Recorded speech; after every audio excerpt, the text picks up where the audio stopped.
Today's shiur begins at the top line of Daf Tzadi Zayin. You'll notice a diamond that appears at the end of the line, one of our geometric forms, series markings. We look at the side of the Gemara, we have a mivneh note, a structural note. The diamonds represent she'elos be'inyan mechiras ha'almona b'nichsei baila. Questions regarding sales that a widow conducts with the property left by her deceased husband. The diamond that you see at the top represents one question, and a few lines later you see Bo'ol Minei Merav Sheshes, a second question within this topic. On the side we also have an immediate topic heading, Shtei Deos, two opinions, Be'inyan Mechiras Hanechosim Avur Mezonos, Kama Pe'omim B'Shona. When a widow sells property for her food needs, you can imagine she's not going to be selling a few square inches of land every day to buy a sandwich and some drink. She's going to be selling a rather significant parcel of land that will provide money for her mazonos for an extended period of time. So we'll see two opinions. One, Pam Achas Liyud Beis Chodesh, once every 12 months. And a second opinion, Kol Shisha Chadoshim, every 6 months. Now the Gemara. Ketzad Mocheres, how is the sale going to take place? And here the question is, when we say how is the sale taking place, in terms of timing. Omar Rav Rabbi Doniel Ba Rav Ketina, Omar Rav Huna, Mocheres Achas L'Shnei Moser Chodesh. Once every 12 months. V'lokeach mefarnes achas l'shloshim yom. The purchaser will pay in installments once every 30 days. And that money goes to the almona, so she'll have a 30-day supply of money for mizonos purchases. Rabbi Yehuda Omar Mocheres l'shisha chadoshim. Rabbi Yehuda says the sale of land once every 6 months. V'lokeach mefarnes achas l'shloshim yom. As far as the installment payment, that Rabbi Yehuda suggests it's the same as Rav Huna, once every 30 days. Tanya Kavasi de Rav Huna. If you skip a line, you see at number 2, Tanya Kavasi de Rav Yehuda, Tanaic sources to support each one of these opinions. So the first source that supports Rav Huna, Mocheres l'shnei moser chodesh, the sale once every 12 months, like Rav Huna said, V'lokech mefarnes achas l'shloshim yom. And Tanya Kavase de Rav Yehuda, Mocheres l'shisha chadoshim. This is the opinion of Rav Yehuda that we saw before. The sale once every 6 months. V'lokeach mefarnes achas l'shloshim yom. And the purchaser will supply her with the money, with the payments once every 30 days. Omar Ameimar Hilchasa. Here Ameimar rules. Mocheres l'shisha chadoshim v'lokeach mefarnes achas l'shloshim yom. So he rules like Rav Yehuda. Omar le Rav Ashi la Meimar. Rav Ashi asks Ameimar de Rav Huna Mai. Well, what do you do with Rav Huna Shita? Omar le lo shmiali. I don't hear it. Klomar lo svirli, meaning I don't hold from it. Now another question, and on the side we have a topic heading, She'elah, Mochra lemazonos, a woman sold for food purposes. Ma'al shetachzer v'titrof oisam lekuchais liksubasa. Can she turn to those very people to whom she sold land in the event that when it comes to her ksuba payment, there's no property left in the estate left by her husband? You can imagine the feeling, of course, of a person who bought land from this widow because of her food needs, and one day they see her knocking on their door, saying to them, I have a ksuba claim that predates the purchase that you made, in fact, from me, and therefore my ksuba cancels your purchase, and I want that land as payment for my ksuba. Now, the question in the Gemara is presented marking-wise as a long question. So now the Gemara's question, Bol minei merav sheshes, mocheres lemazonos, ma'u shetachzor v'titrof l'ksuba. A woman who sold property of her husband's estate for food purposes, for her daily maintenance, can she, in the event that there's no properties left in the husband's estate, collect those very properties that she sold as payment for her ksuba? Komibaya Lahu b'Rav Yosef. The question arises within the teaching of Rav Yosef. The Omer Rav Yosef, Armalta dezavin achrayas hayasmi, ubeidina dezavin achrayas hayasmi. We're going to accept this as a given, namely that an almona that sells property, if the purchasers lose the property because of some earlier liens on them, so the purchasers who bought from the almona will turn to the heirs, the yisoimim, the orphans or the heirs, to collect the property that they bought. Of course, assuming they bought it with a guarantee. Likewise, the court that sells property on behalf of an almona, the guarantee that the purchaser receives enables them to collect, once again, from the yisoimim. So now, with that background in mind, we ask the question, Kevan da'achrayas hayasmi tarfa, since there is a guarantee on to collect from the yisoimim, so she can collect from the properties that she had sold, and then she will go to the yisoimim, and then the purchasers will go to the yisoimim for compensation.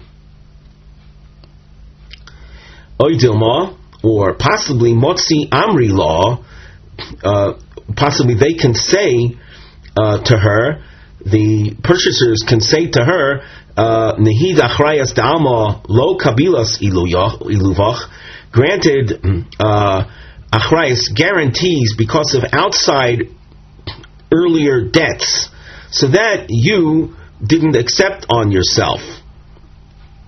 Achrayas denafshach milo kibuli kabilas, but guarantees as a result of your own of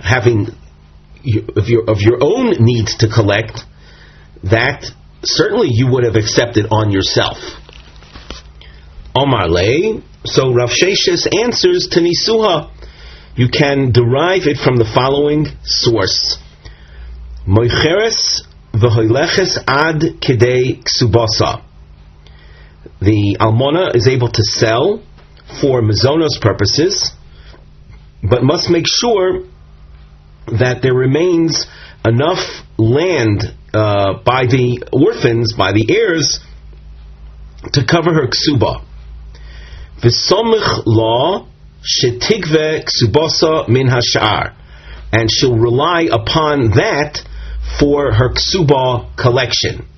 Shma mina, so from here we conclude shayroin, if she leaves over properties from her husband's estate that she did not sell for mazonos, then she'll have a source for her ksuba collection. Lo shayra lo. But if she doesn't leave over, then she is out of luck, meaning she won't be able to collect from the purchasers to whom she sold for mazonos purposes. The Gemara asks, Vidilma eitza toiva kamash malon delo likru law hadri nasa. Maybe by letter of the law she could collect from those to whom she sold, but the source is giving her good advice. Eitza tova means good advice, that she ought to leave over from her husband's estate properties rather than going to those to whom she sold, for they will ridicule her, calling her a hadri nasa, someone who goes back on their deals. The Gemara says, Im Cain, if the source was speaking in terms of good advice, then lisni goive ksubasa min hashar.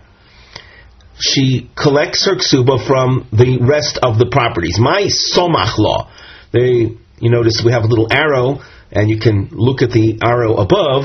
You see on that line it says, and she relies upon that.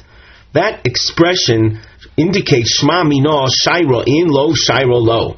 that indicates that only if Shaira means she left over unsold properties of her husband's estate, then she has a source for her ksuba collection. However, if she doesn't leave over anything, she has no source of collection. Ibaya laho. Again, you see a diamond, another question regarding almona sales of property. Zovin velo itzterichu le zuzi. This, by the way, is a question that is really in very broad terms. It's a question that's not restricted to the case of the almona and her sales, but sales in general. A person sold a field in order to buy something, and then after selling the field to buy something, so of course he let's say he got cash for it, and he wanted that cash in order to buy something else, and those sellers then backed out. So the words of the Gemara, Zavin, a person sold something with the intent of buying something else. V'lo itzterichu lezuze, and then it turned out eventually that he didn't need the money. What does that mean? He didn't need the money because the people that were going to sell him what he was interested in, they backed out. Hajri zvini olo hajri zvini. Does the original sale then can the original seller go back to the one that bought from him and say, I sold my field to you because I needed money, but I don't need the money anymore because the other guys backed out on me. So can the sale be reversed or not? On the side of the Gemara, you see we have a nosei mivneh heading, a topic heading combined with a structural note. The house shape that you see are nisyonos, represent attempts, l'vshot hasheilah, to resolve the question, Zovin v'lo itzterichu le zuzi. Someone who sold something and then it turns out that he doesn't need the money. Hamocher soda kidei liknoi soda ploni. A person sold a field in order to buy another piece of property. V'chazru behen hamochrim, and then the sellers, the second sellers backed out. Hajri zvini olo hajri zvini. Does the original sale get undone? Can it be reversed or not? So it's a question of course, it's a legal, financial issue, but you notice there's a level of sensitivity involved that when a person conducts a sale and he does so with specific motives, do we take into consideration those motives, or do we say, listen, you made a deal, finished. I don't care what problems you have with your own life. I bought the property from you, and that's it. I'm not giving it back to you. Toshma. So the Gemara continues with an attempt to resolve this issue. Tahu gavra dezovin ara le Rav Papa. A man had sold a piece of land to Rav Papa. Deitzterich le zuzi le mizvan turi. He needed money because he wanted to buy some oxen. Lasof lo itzterichu le. And then it turned out later that he didn't need it. Vehadri nihale Rav Papa lare. And Rav Papa then, seeing that the fellow didn't need the cash from the sale of the ground, of the land to Rav Papa returned the land and got his money back. So you see from here that Zovin v'lo itzterichu le zuzi, the original sale is reversed. The Gemara rejects this. Rav Papa lifnim mishuras hadin hu da'avad. Rav Papa, and I dare say in character, he practices beyond the letter of the law. Rav Papa's behavior in his consideration of others doesn't necessarily reflect letter of the law. We know that Rav Papa acted in piety, so we can't conclude anything from that case. Toshma. So we quote another incident. Tahu batsurta tahave b'naharda. There was a famine that afflicted Naharda. Rashi explains, but Tzurt is Yoker Haba B'Sharm Pisam. It's sudden increases in prices. And that, as we said, that can result from a case of food shortage, and that's what took place in Arda. And Zavninhu Kule Alma La Padnaihu. The whole community sold their houses. They sold their houses because they needed a lot of money to buy their basic food needs. And Rashi adds to buy wheat from which they would make flour and bread.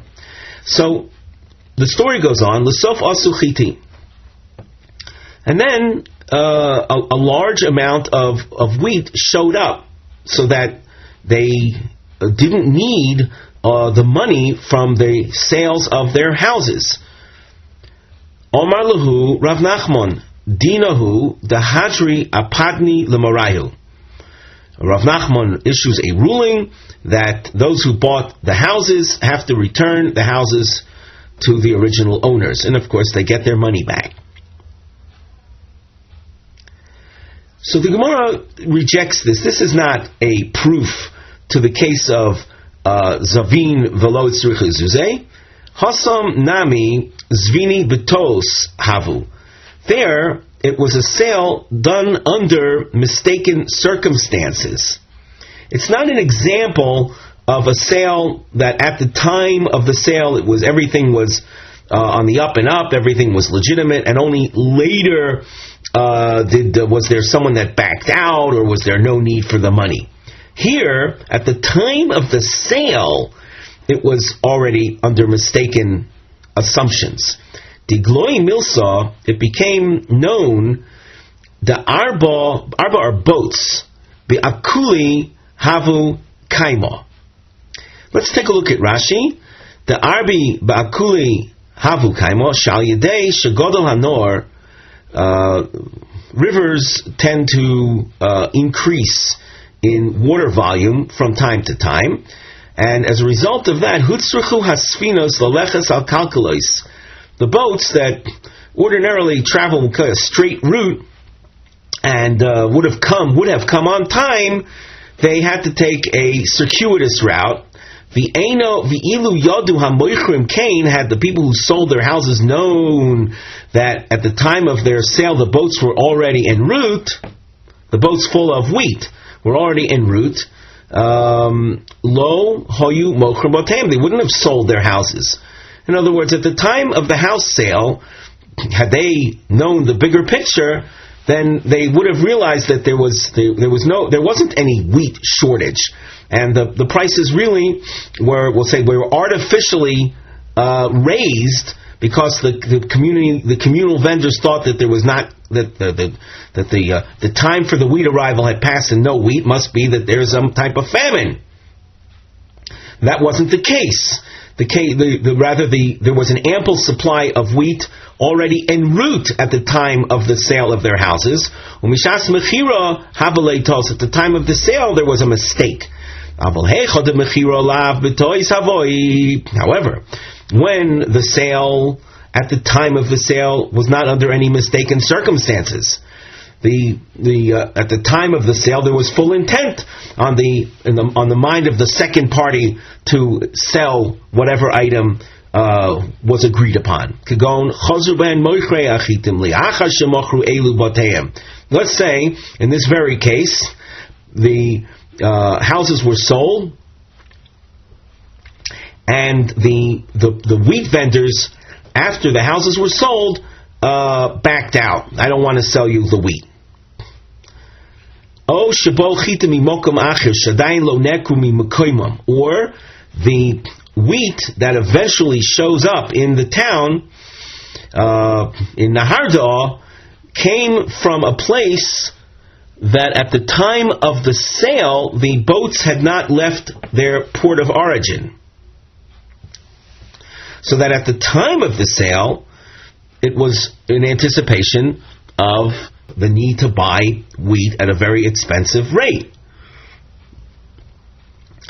So that kind of deal would not be reversed. So now we have a section that you can see in our Gemara markings. We have in brackets the reason for this is not for any skipping purposes. It's only to show that Rashi learns this sugya, learns this upcoming section in a way different than Tosfos learns this particular section. And therefore we bound it off with these brackets.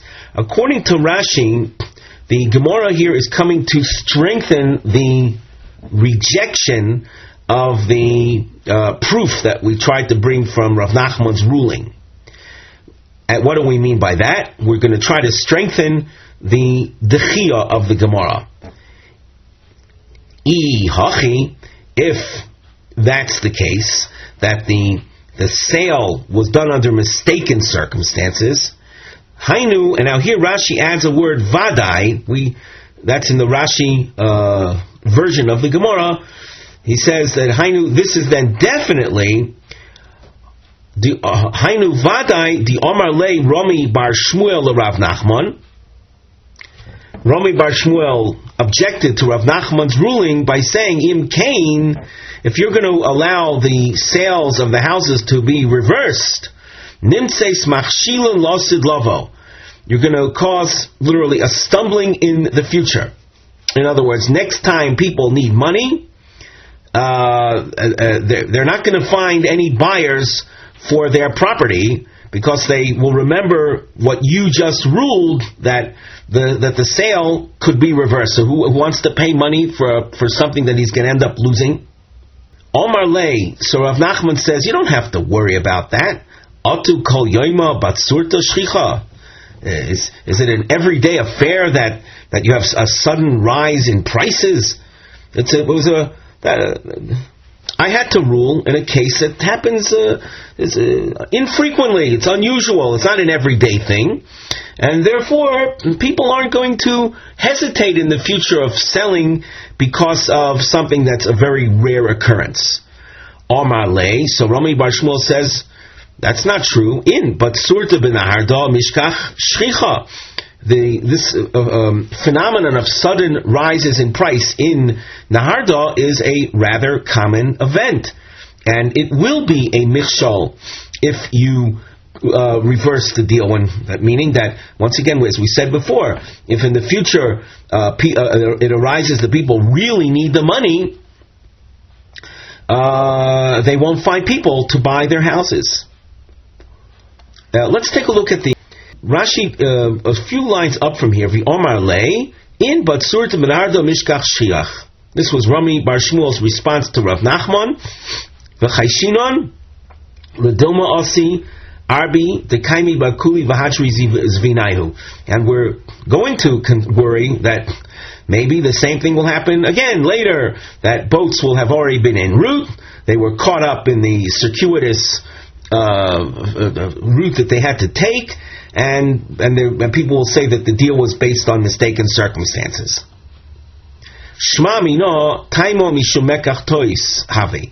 So from this discussion, we see that the Rav Nachman's ruling of the houses being returned was based on mekach tois circumstances. The ibida asu chita mimokom koroiv o shebo lielu levadom. The time of mishum zavin v'listrich have a midi delo shchiachu v'leko michshol. If the ruling of Rav Nachman had been because of boats that arrived after the deal was boats that had left port coming from a rather nearby location after the deal had been concluded, that kind of situation is unusual, and that would not have led to a michshol. But the circumstance of boats that had already left port after the sale of the houses had taken place, that situation is common. But that, by its very nature, is an example of a mekach tos, a deal at the time of which it was concluded was already done under mistaken circumstances. And hence, this ruling of Rav Nachman does not address our question of a deal that was concluded during which the circumstances were, in fact, demanding of needing that money. There was no lack of understanding, or there was no missing information at the time of the deal itself.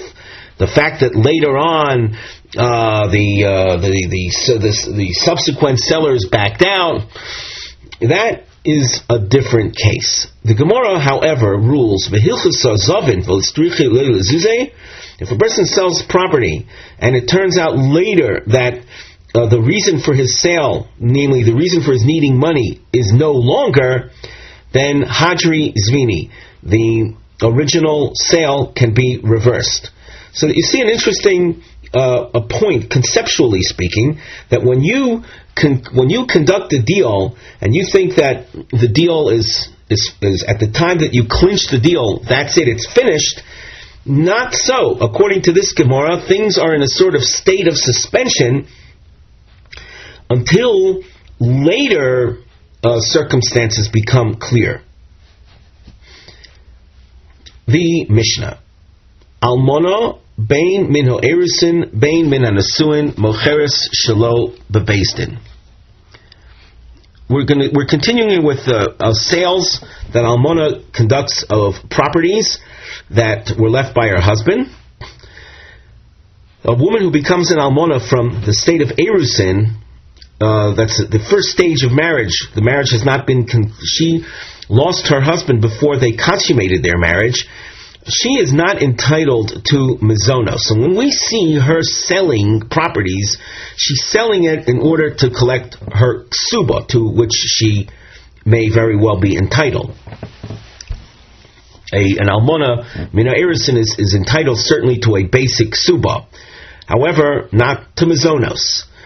The almona, so whether she is a widow from erisin, or she's a widow from Nisuin, which entitles her to sell for food purposes, mocheres shelo bebesin. Her sales of property can be done even outside of the court.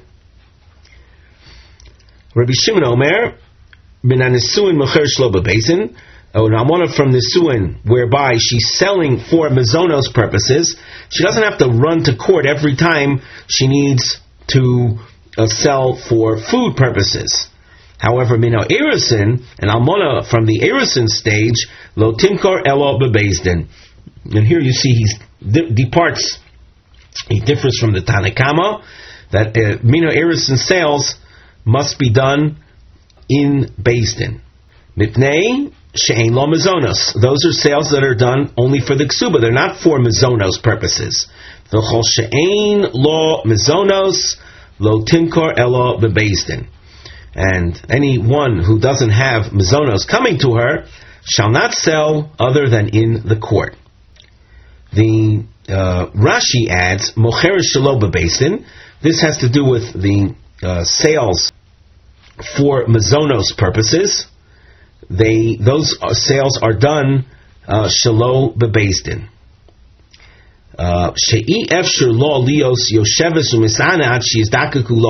We can't expect of a woman who's run out of food supply to stay in a state of fasting until she finds a basin that will deal with her needs, her sales.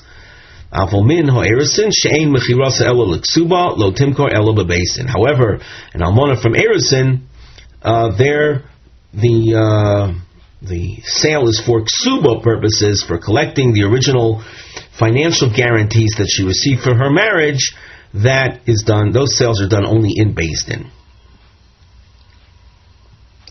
So as far as nisuin sales, there's agreement that those can be done outside of Beis-Din, and we saw the logic in Rashi. For mizono sales don't require to be sold in Beis-Din.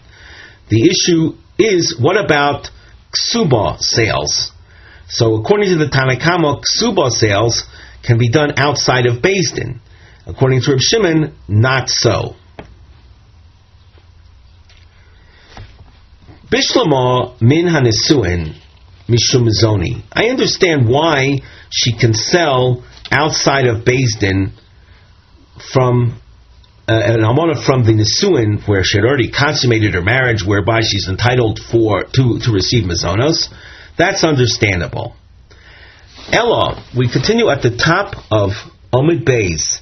According to the Tanakama, Min ha'erisin my taima. According to the Tanakama, how is it that she's allowed to sell from erisin, which means she's selling for ksuba purposes, outside of Beis Din, and the Rabbanan don't expect her to show up in Beis Din as we would expect anyone who's trying to collect a debt. If you want to collect a debt, you'll have to go to Beis Din. Of course, I think we can assume that's when the other party is expressing some type of lack of willingness to volunteer paying the debt that they owe. So, how is it that when we're dealing with the sale of properties is because that's the only means of collecting. If you're, let's say, trying to collect a debt from someone and you have to seize upon their properties, so you'll have to do so through Beis Din. So too, why the woman who's collecting her ksuba, why is she any different? So we have two answers. Omar Ula. Ula says, Mishum Chena. And Rav Yochanan Omar, Lefi Shein Odom Roitze Shetizbazi Ishto Bebeis Din. Let's go over these two reasons. Ula speaks about Chena, and a concept that we've seen in the past. The word Chena, like the word Chen, literally means grace. And forgetting about literal translations right now, we look at Rashi on the second line from the top, Mishum Chena, Shiu Ba'alehen Lechein Be'einehem. The husbands, or potential husbands, should be a source of grace in the eyes of women. And women should not hesitate to want to get married. Now, what would cause a woman to hesitate to want to get married? So we're telling you here that, Ula is telling you that if a woman knows that in order to collect her ksuba through the sale of properties, she's going to have to do so only in Beis Din, she's not going to want to get married. She's going to feel a sense of insecurity. Not only that, she's going to be put off. A woman doesn't want to show up in Beis Din and go through all of the court hassle in order to collect what's due to her. Rabbi Yochanan says the reason that Almona Minho Erisin, according to the Tanakama, is allowed to sell properties outside of Beis Din is because the husband doesn't want to subject his wife to the degrading experience of showing up in court.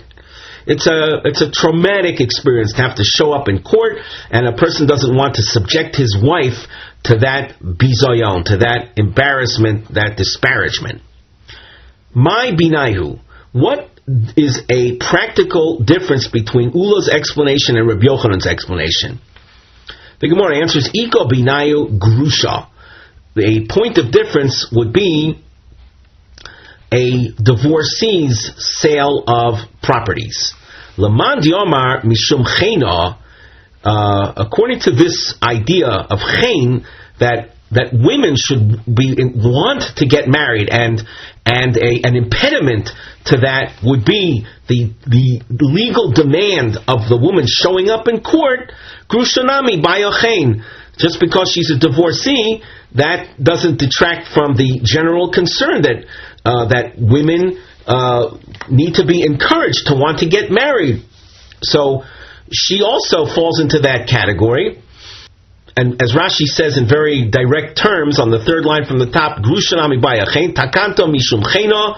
The takana, this enactment of not requiring women as opposed to other debt collectors to show up in court is because of chen sharei takonas chachamim hi v'lo me'ahavas ho'ish. It's not a takon, it's not an enactment because of the bond of love between the woman and the man. Hilkoch ma'li ahuva ma'li snua. What difference does it make to us whether she was beloved by her husband or not, or she was hated by him? the need to encourage women and not place impediments on them in their desire to get married is still a concern. Now, according to Rabbi Yochanan, though, we go on in the Gemara,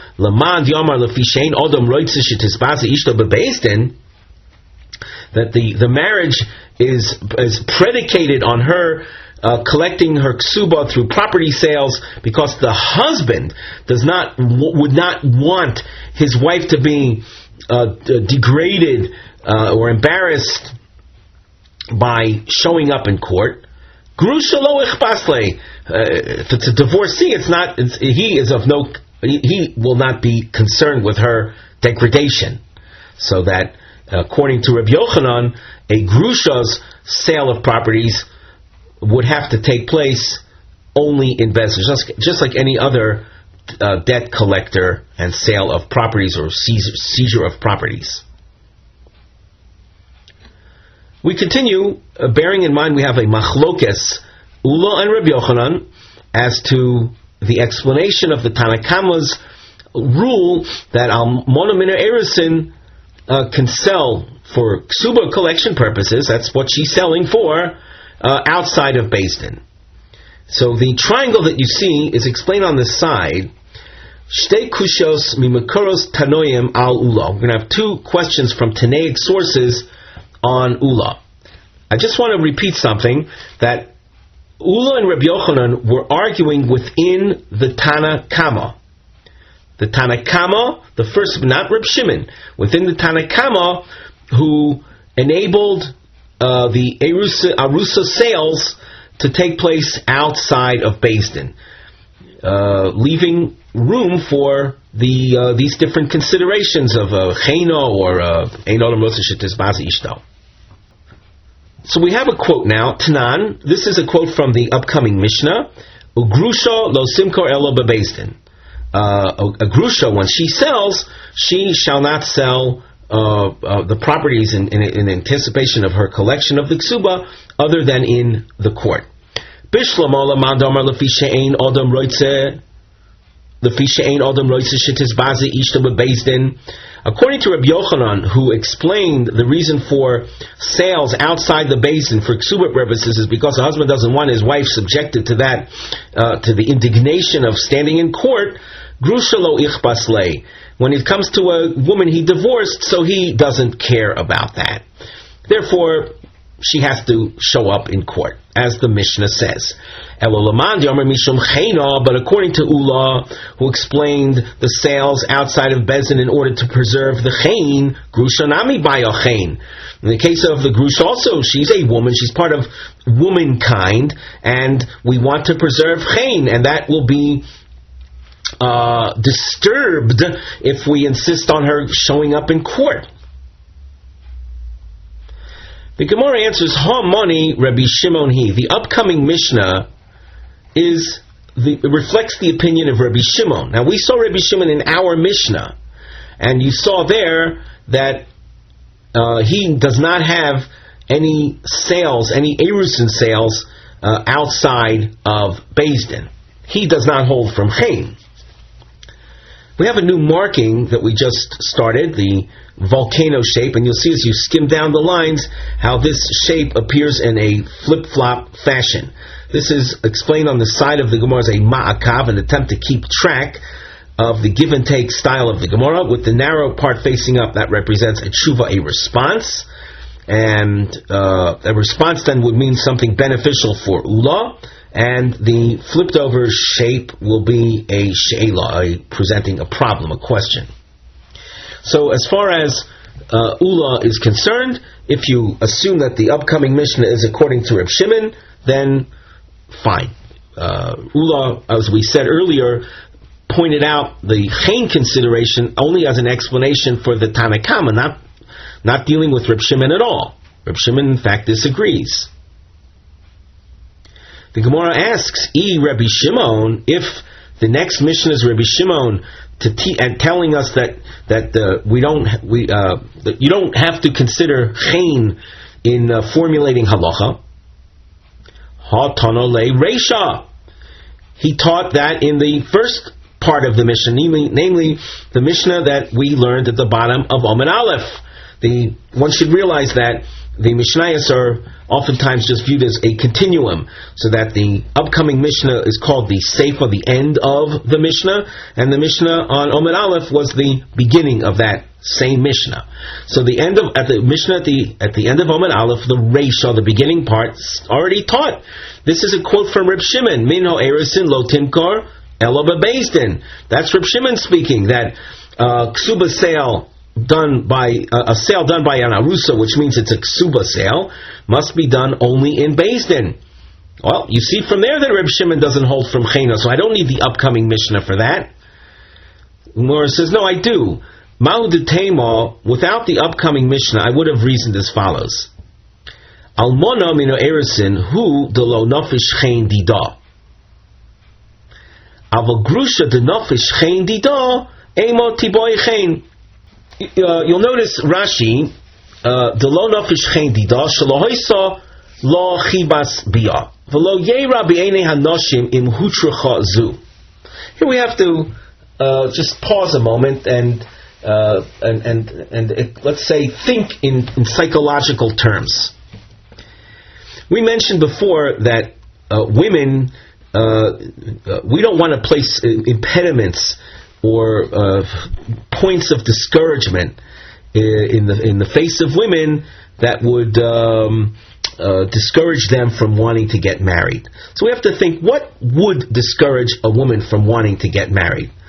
So Rashi points out, you know what would really discourage women from wanting to get married? And of course, we're speaking on a Havamina level. Okay, that's because we're not going to. This is what I would have thought without the sources teaching me otherwise. What I would have thought is that if women see their comrade having entered and consummated her marriage, that means that the woman participated in intimacy with the husband. So they were really, she had, if you want to say maybe in psychological terms, she had really given of herself. She had given up her most intimate aspect to another man. And then we take that woman and say to her, if you want to collect that which is due to you, you can do so only in court. That would be very discouraging, and also disparaging. And women will think, well, if after all I gave of myself so much, and now to get that which is due to me, I have to go to court. Who needs all of that? So, in a case like that, when you're dealing with a grusha, a woman who was divorced after having consummated her marriage, there will tell you, you know what, you can sell without going to court, because we know how sensitive you are. However, in the case of a woman that didn't really give of herself yet, she didn't consummate her marriage, she's an almona from Erusin, the insistence on her going to court in order to collect her ksuba through sales of her husband's properties, that won't be an impediment or a source of deterrence to womankind for wanting to get married. So that's what I would have thought. And therefore it was necessary to teach that even in that case there is a chen consideration. And hence both the end of the Mishnah on Amud Aleph and the upcoming Mishnah regarding the Grusha are both authored by Rabbi Shimon. So that, just to review that last point, that I would have thought that Almona Mina Erisin, where there isn't a big chen consideration, so there, Reb Shimon, in my previous explanation, I was explaining it, let's say, from the other vantage point. But for our purposes, just to get down to the final explanation in the Gemara, that from Reb Shimon's vantage point, if we would have taught just Almona Min Erisin, there isn't a very big chen consideration. So there, Rabbi Shimon will say, you know what, go to court. The chen issue isn't so big over here. But in the case of Grusha, where the chen consideration is very great, I might have thought that even Reb Shimon would say, you know what, let her sell outside of Beis Din. Therefore, I need this upcoming Mishnah to tell me that the Grusha also, according to Reb Shimon, must sell only in Beis Din. The Gemara asks, fine, but Hanami Tanina, that information has already been taught. At the end of Reb Shimon's comment that we saw in our Mishnah, Kol Shein Lo Mizonos. It said in the Mishnah that anyone who doesn't have Mizonos, the sale of husband's properties is only in the court. Lasuye Mai. What does that phrase come to include? Lav Lasuye Grusha. Isn't that coming to include Grusha? Namely, as far as Reb Shimon and his disavowal of the Chain consideration, it's already accounted for. So that the upcoming Mishnah isn't a reflection of Rabbi Shimon. Loi. So the Gemara says that this expansive phrase of Kol Shein L'Mizonos is not dealing with Grusha, but rather La'asuye Megureshes Ve'ena Megureshes. It is dealing with a woman who had been divorced from a state of Erusin, where there's no Mizonos, but it wasn't a sure case of divorce. If we look at Rashi, Megureshes Ve'ena Megureshes, Umino Erusin, a suffix divorce from Erusin, Velo La'ashminen, and it's not coming to tell me Delo Timkor L'Ksubos Elo Beis Din. That's not the point here, that she shall not sell for her ksuba other than in court. Daha Me Almona Mino Erusin Shaminon Law. That information I already know. Ela Agav Urche Ashminan. This expression of Kol Shein L'Mizonos is coming to tell me something by the way. The Megureshes Ve'ena Megureshes Kagon Zorak Lo Gita Sofei Korov Lo Sofei Korov Lo B'Rishus HaRabba. A man threw a divorce document to his wife, and the doubt is, did it land closer to him or closer to her in a public domain? Ein Lo Mizonos Min HaYesomim Im Meis. If the husband dies, we're telling you that she will not get mizonos from Yesomim in the event that he dies. Now, this point is, we continue in the Gemara, Kidder Rebbe Zera. This is in accordance with Rebbe Zera. The Omer Rebbe Zera, Kol Mokom Sha'omru Megureshes Ve'eno Megureshes. Wherever you see that expression, Baal Chayav B'Mizonoseha. A husband is obligated to provide her with mizonos. That is true when he's alive. But our Mishnah comes to tell us that if he dies, that woman does not continue getting mizonos from the assignment.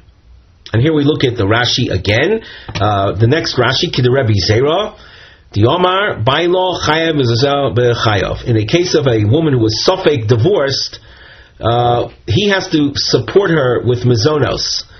V'ashmin and masnisin, the Dafke Bechayav, where the Mishnah is telling us that this is true only while he's alive. Mishum de Meukeves B'shvilo Linosei. Now we know that an arusa in general doesn't get mizonos, but here, because of the way he threw her the divorce document, he is responsible for her not entering nisuin.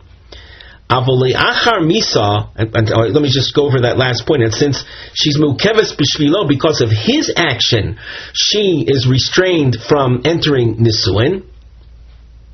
So he has to support her with mizonos. Avoli achar misa loy, but if he dies, no more mizonos. The dilmo gerushin havu. It might have been an actual divorce.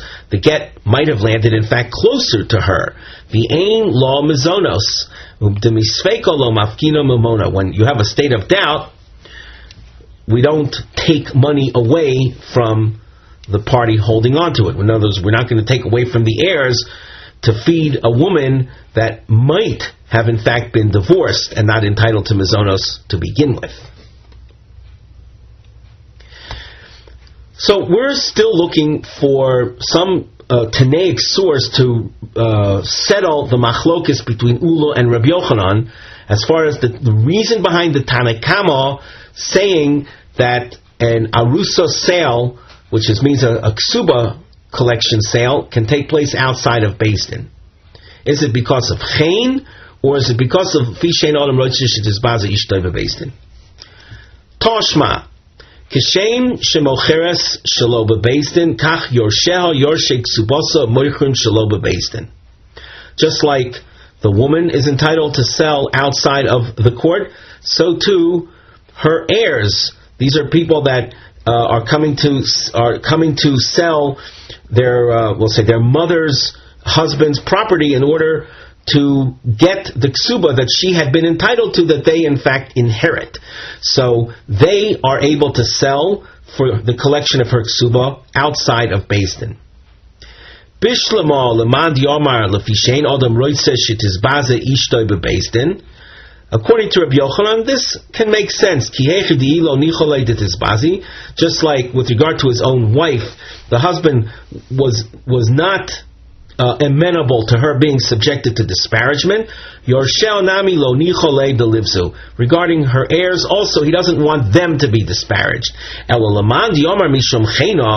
according to Ula, who said that the allowance for sales outside of Beis Din was in order to preserve chen, Yorshel, my chenika, her heirs, her son. What issue of chen applies to a fellow, or son, or brother, her father, whoever her heirs? What chen issue applies to them? They're men.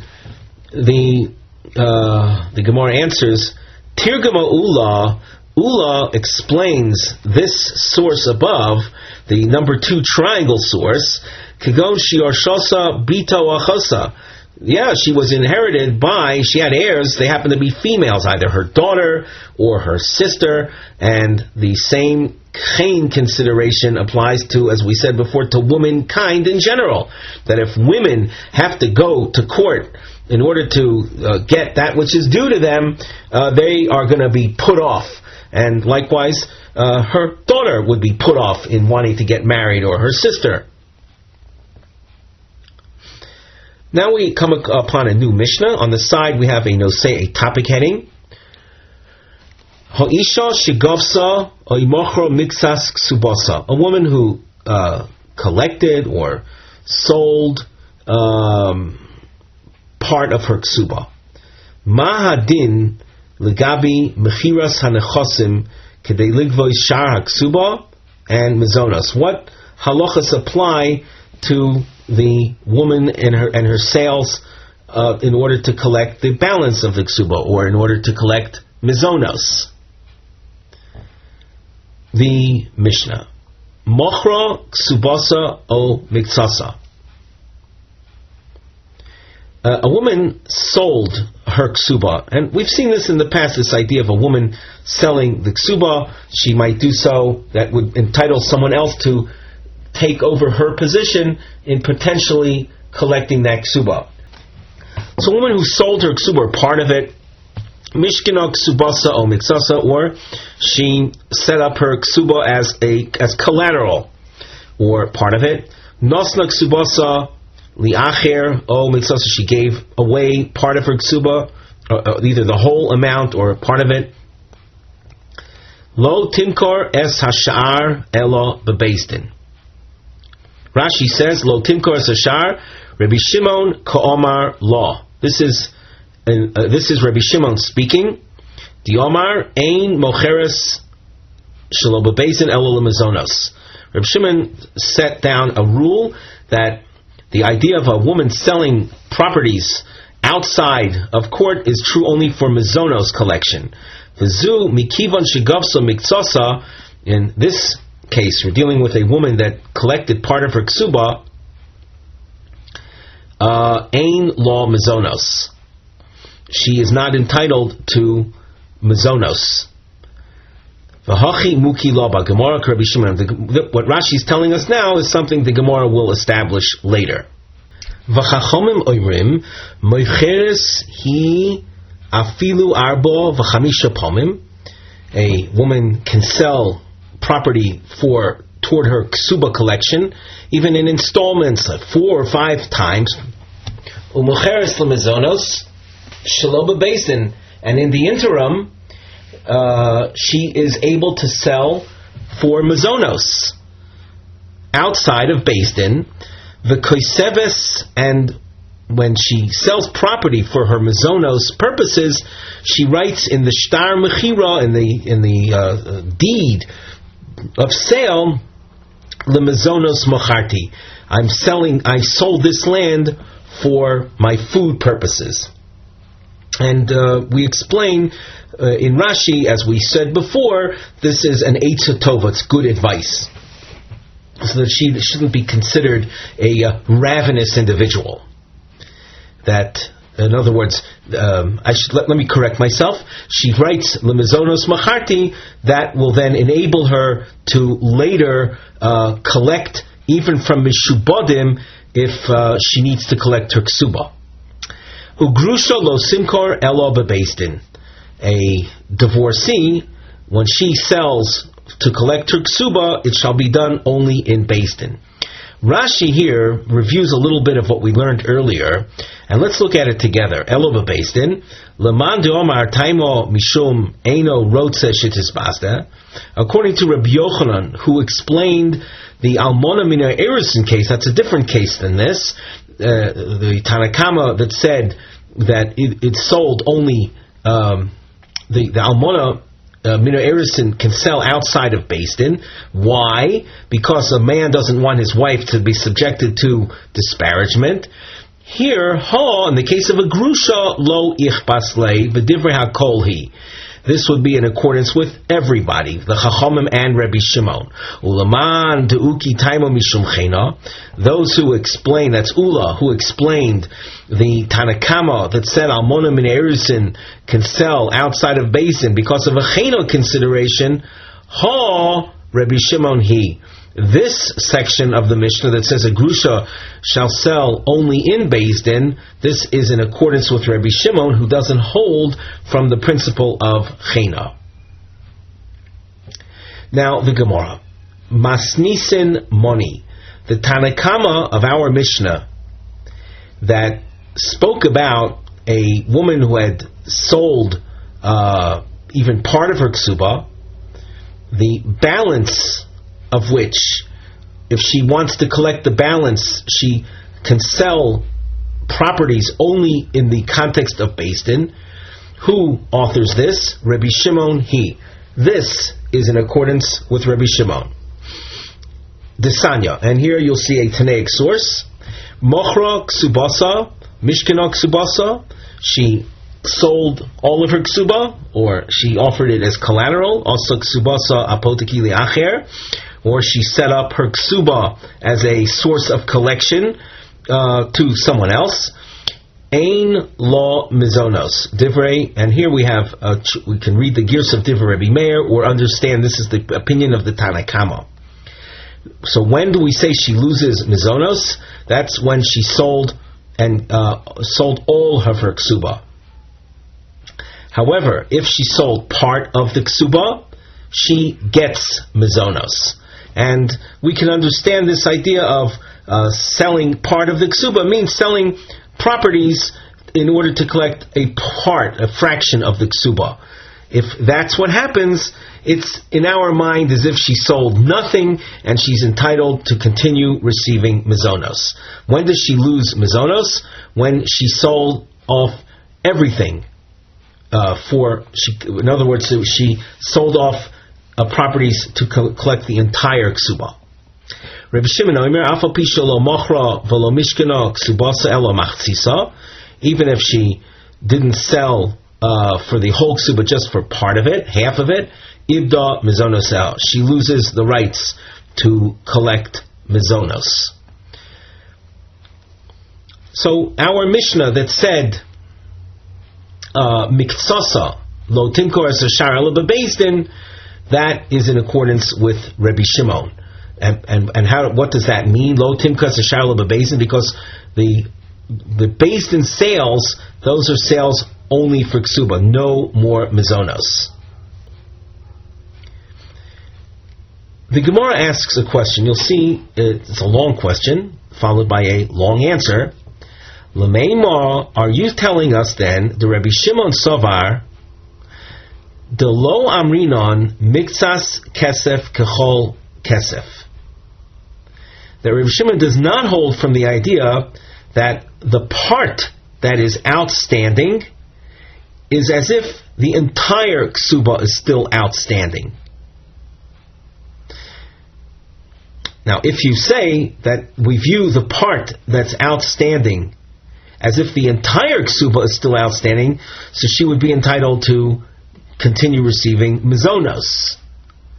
But Rabbi Shimon didn't say that. Rabbi Shimon said if part is outstanding, that is tantamount to saying part has already been collected, and she gets no more mizonos. V'Rabbanan Savri, the Tanakama holds, Amrinon mixas kesef kechol kesef, that if part is outstanding, it's as if the entire amount is still outstanding. It's as if she didn't get any of the ksuba, and she is entitled, therefore, to mizonos. But ha'ibcha shaminon lahu, and here the question comes to a head, but we've heard them hold the opposite to Sanya. Now, when we say they hold the opposite, it's a conceptual issue. We're not dealing with cases of money anymore, but we're dealing with the concept of how do we view partial. And we'll get down to actual brass tacks as we go on. Just by way of introduction, a law that you should know, and that is a Kohen Gadol, according to the Torah, must marry a woman who is a basula, a virgin. A girl, as she matures, physically speaking, the area of virginity, we can refer to it as a type of membrane that seals the entrance into that part of we'll say the female gender organ.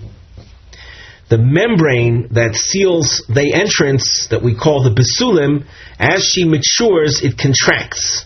So there's a partial aperture that occurs even without any act of intimacy. How do we view that with regard to the concept of a Kohen Gadol and marrying a basula? So on the side of the Gemara, we have a tatnosei, a subtopic heading. Ha'im ha'miktsas sheyesh lo ligvois, is the part that remains outstanding for her to collect in the ksuba nechshav kilu yesh lo ligvos hakol. It's as if the entire amount is still outstanding. Ha'im miktsas nechshav kekulo, is part considered like everything? Now we're going to take that idea and carry it over to Kohen Gadol and show you our problem. The Sanya, V'hu isha bivsuleha. That's the pasuk by the Kohen Gadol. Prat leboigeres shekalu b'suleha divrei Rabbi Meir. The Kohen Gadol is instructed to take a b'sula. This pasuk excludes a bogeres. So bogeres is a girl at age 12 and a half and up. Even if she had no physical contact with another man, nevertheless, her bogeres means she's reached that age of adulthood, 12 and a half years old. Shekalu b'suleha. What does that mean? Shekalu means it's no longer, it's finished. Her b'sulim is finished. Now, what does that mean, her basulim is finished? The truth is that part is still there. Rebbe Ozer of Rabbi Shimon machshirin bebogeres, and we emphasize here the name Rabbi Shimon. He says the bogeres is okay. In other words, the part that is there, the part of the basulim that is still there, it's as if the whole thing is still there. She's a full-fledged basula, and therefore a Kohen Gadol is allowed to marry her. So here we see Rabbi Shimon saying that the part that's still there is considered the whole thing is still there. Before, however, with regard to the woman, the part of the ksuba that she still has yet to collect, he doesn't view the part that she still has as if the whole thing is still in her possession. So how do we resolve this seeming inconsistency? The Gemara responds and says that the issue of the Kohen Gadol and the basula is something that's totally dependent on scriptural references, and it can't be transposed out over to our halacha concerning partial ksuba collection. Hasam bekroi pligi. There, it's a machlokas regarding psukim. And the Gemara presents the opinion of Rabbi Meir, and second line from the bottom will then explain Rabbi Ozer and Rabbi Shimon. Rabbi Meir Savar, Basula, if the Torah had used the word Basula, which it didn't, it used the word Bivesuleh, an expanded word. But Rabbi Meir looks at each component of that word and what it relates to us. So Rabbi Meir holds that the basic word Basula equals Afilu Mixas Basulim.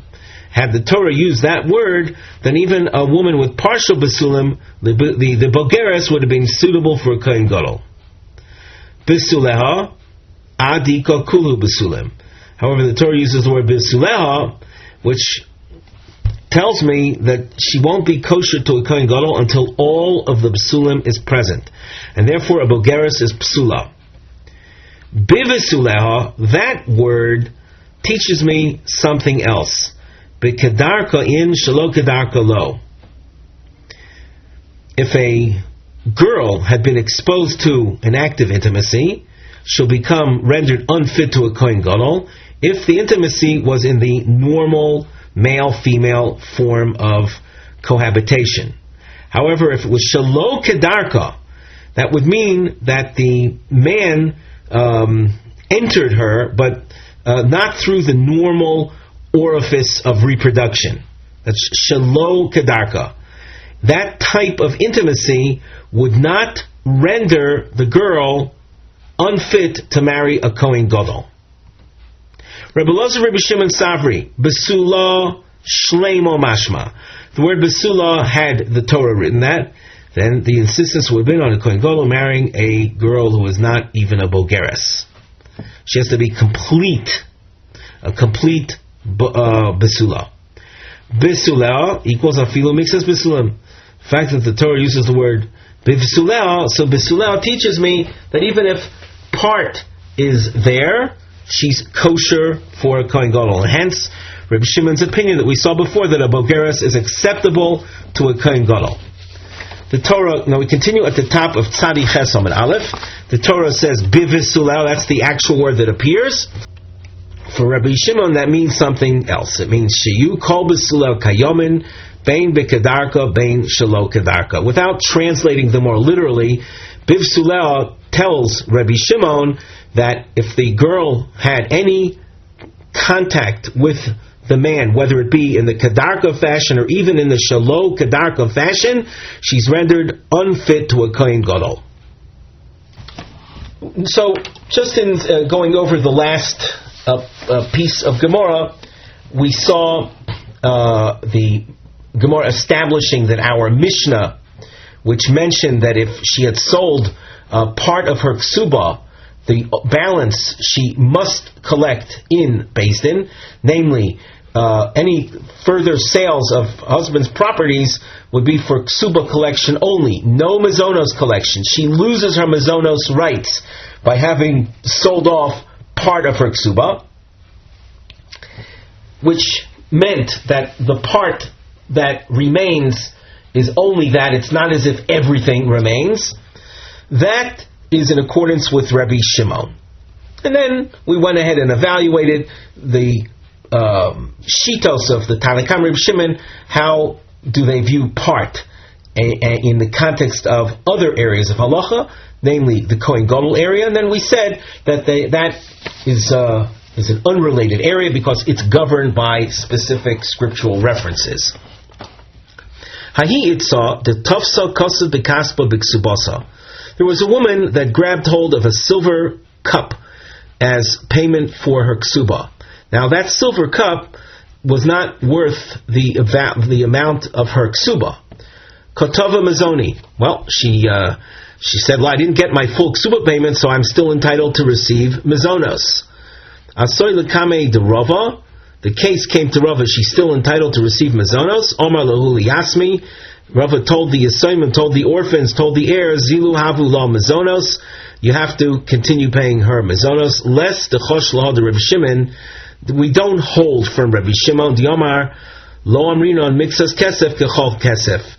We don't hold like Rabbi Shimon that said that the part that is outstanding is not like the whole thing is outstanding, but rather we hold that if part is outstanding, it's as if the whole thing is outstanding, and therefore she's still chayev or still able to receive mazonos, and therefore you have to pay her the mazonos. Sholach le Rabo ba brei de Rava le Rav Yosef. Rabbo sends a question to Rav Yosef. Mocheres shelo bebeis din, in sales that take place outside of Beis Din. We've seen this already, where she sells property in order to collect collect mazonos. She sells outside of Beis Din. Of course, you can have, according to the Chachomim, also sales for the Ksuba outside of Beis Din. So in general, sales that are done outside of the Beis Din, Tzricha Shavua o Ein Tzricha Shavua. Does she have to swear that she didn't already collect, or can she can she do the sale even without having to swear?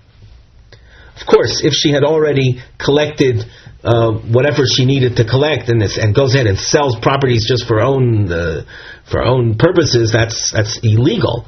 So do we need a shvua to ensure that she hasn't already collected? The Gemara responds by saying, "V'tiboya lo chachroza." Why don't you ask about, is there a need for a public announcement that the property that is about to be sold is up for auction, and that would fetch a higher price for it? Omar lei.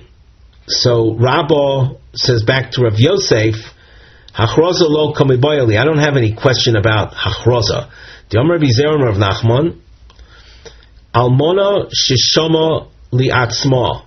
An almona that literally it means she assesses the value of the property for herself, but it means she sells it to herself. Lo osta v'lo klum. Hechidomi. If an almona takes the property and keeps that as her ksuba payment, that is ineffective. She hasn't done anything. Hechidomi ida achruz. If there was a public announcement, an auction, and let's say she offered the highest price, and she offered the highest evaluation of the property. Amai lo astavalo klum. Why do you say that what she did is nothing? Elo lav de lo achruz. Rather, the ruling here of Rav Nachman is that lo astavalo klum, because she had not made a public announcement. And now we further our medayik, we infer furthermore. Ula'atzma hu de lo astavalo klum. If she keeps it for herself and without having made a public announcement, so that's when we say that her behavior, her dealings with herself are nothing, and it still belongs to the assignment. Hali acher, had she sold it to someone else without having put it up for auction, masha asta asata, what she's done, she's done. So what do we see from here? That there was that, as far as hachroza is concerned, you don't need hachroza as long as the woman is not keeping the property for herself. So originally, when Rav Yosef said back to Rabbo Brei de Rava, you're asking about, is there a need for a shvua? Why don't you ask about hachroza? So he says, I don't need to talk about hachroza. Here we understand that you don't need hachroza. The Gemara says back, Li olam de achruz. There was an announcement, an auction made, and she kept it for herself. And you'll ask, then why does it say lo osav lo klum? Well, the Amri law, we say to her, man shom lech. Who evaluated it for you. Ki hai, like the following story, Dahu Gavra de Afkidu Gabe Kisto Diasme. There was a man to whom was entrusted Kisto Diasme. There are different explanations of what that is. One says it has to do with animal feed, hay. Another version is it has to do with corals. But that belonged to Yisraimim, that was entrusted by this man. Ozal Shomal Nafshe Ba'aba Mea Zuzi. He evaluated it, he assessed it, and kept it for himself. And my understanding is that, and in exchange for his keeping this, he offered the Yisomim 400 zuz. Iker Kom B'Shismea. It became worth more and reached the price of 600. And now we see that he had paid them only 400. Also Lekame de Rabbi Ami, Omar Lei, and Rabbi Ami said to him, Man Shomloch. Rashi on the second narrow line says, Man Shomloch, Mimi Kibalta Mechira Zu. From whom did you receive this sale? Lomi Basin, Lomi Yisomim. The court didn't sell it to you. The Yisomim didn't sell it to you. Lefikach Lo Yotza Akarka Mishus HaYisomim. Therefore, the ground, the land, that in the case before of the Almona keeping the ground for herself, it doesn't leave the Rishus of the Yisomim, it doesn't leave their domain. Avol Hecho Dishamt Lachrini. Nafak Mirshus Hayorshim Sharei Nosnu Lo Chachomim Rishus Limkar. However, where she had sold it to someone else, that sale is binding. That's a power that the Chachomim had granted her. And the Gemara concludes, Vilchasa Tzricha Shavua V'Eino Tzricha Hachroza.